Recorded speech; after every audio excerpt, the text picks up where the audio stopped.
I'm Sissy Carter. I'm an educational consultant from Houston, Texas. It's April the 1st, 2020, and we're all at home with our family and our children and hoping to keep our children learning. I have a visual strategy I'd like to share with you to help in that way. There will be a link in the description of this video that you can go to and print out the visual strategy to help you. Or if you're not able to print, I have some ideas to help with that.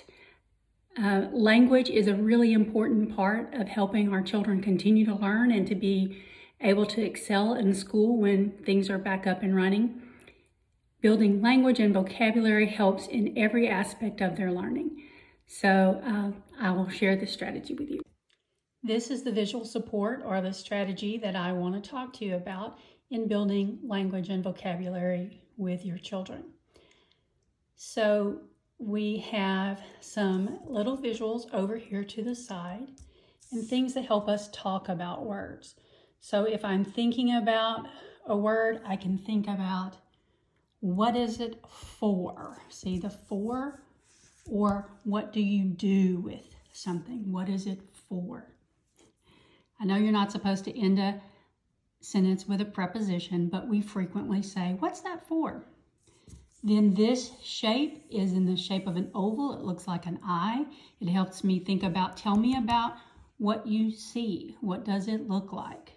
Also, this oval this way looks similar to the shape of an ear. So tell me something you hear related to the item. These points of the star help me remember that different things belong to different categories, belong to different groups. So what group, what category does that item belong to? The square rhymes with where, and it makes me think, where would I see that item? Where would I use that item? Something about where. And then the diamond at the bottom is just tell me something else about the item.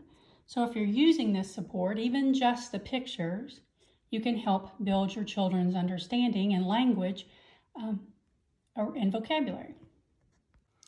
There will also be a link to this page that has a little bit of Spanish added to it to help families help their students work through this language builder, vocabulary builder. So I could use this with very young children to much more developed children language-wise. And if I think about something like just a common household object, anything you can find at your house, I might choose a fork. So I'm going to have the child should be able to say fork, or you might help them say fork, and then even if you only get one word, what's it for? And they say eat. That's great. You either write the word down or you expand on that a little bit and say, I eat with a fork. And then you would want them to tell you something that they see about the fork. Well, it's silver and shiny. It has 4 prongs. That's a whole lot of vocabulary. We could choose one of them and write it down. I have a silver fork. Then I might think about asking them, tell me something that you hear about the fork. Well, I hear it knock on the table. I hear it clink on the plate. Then I want to think about, tell me the category it belongs to. A fork is a utensil. A fork is a utensil. Sorry about that. Where would I find a fork? Well, I would find a fork in my kitchen. When we are able to go back out to restaurants, I would find a fork at a restaurant. Tell me something else about a fork. Maybe your child says, my chore is to put the forks away, to put the forks and the knives and the spoons away. Let me apologize for my handwriting. I most often type, so my handwriting has never been great, and not having to write very much has not made it better. So I've created a sentence to go along with each of the things we might say about a fork or visual supports to help us talk about forks. So I might say, tell me something that a fork is for. I eat with a fork. Yes, that's right. I can use a fork to eat. What else do we eat? These might be my sentence for seeing about what does a fork look like. This fork is plain. Yes, this fork is plain. It doesn't have much decoration on it. Another sentence could be, it is silver. Thinking about the sound, the sentence might be, the fork clanks the dish. And in what category does it fall into? It is a utensil. Where would I see it? This sentence might be, I have many forks in my kitchen. And something else. My chore is to put away the forks and things. So once you have a sentence like this, like I said, some children may only make one word for each area. That's fine. They're building vocabulary. They're building toward being able to talk about items. Now, if someone says, tell me about a fork, I have many things to say about a fork. If your child can write, absolutely have them write the sentences themselves. Now, another way we can expand on vocabulary, if your child is ready for that, is to come back and say, let's look at this. I wouldn't do it with every single sentence, but I might choose one or two sentences to say, pick a word that you'd like to expand on. Tell me another way. This fork is plain. This fork is simple. This fork is ordinary. Another word for plain is what you're trying to get your child to say. Now, try to find ways to agree with what your child says. If your child says,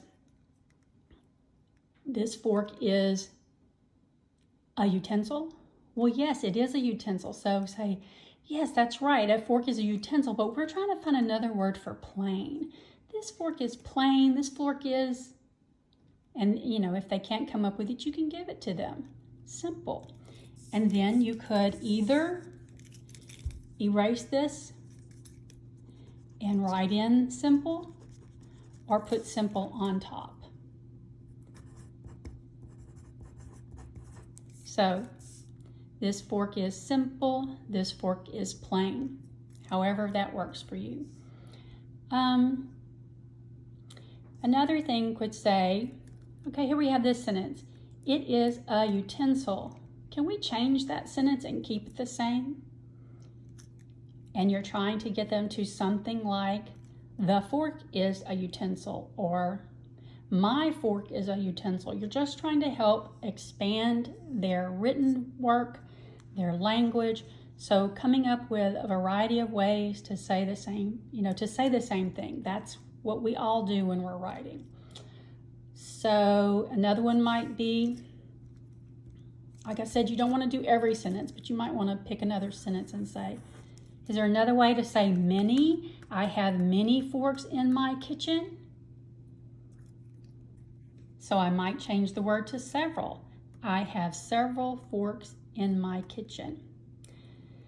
So over time, if you use this, you could begin to just think about the visual supports and just make them there for your children, even if you don't have the paper.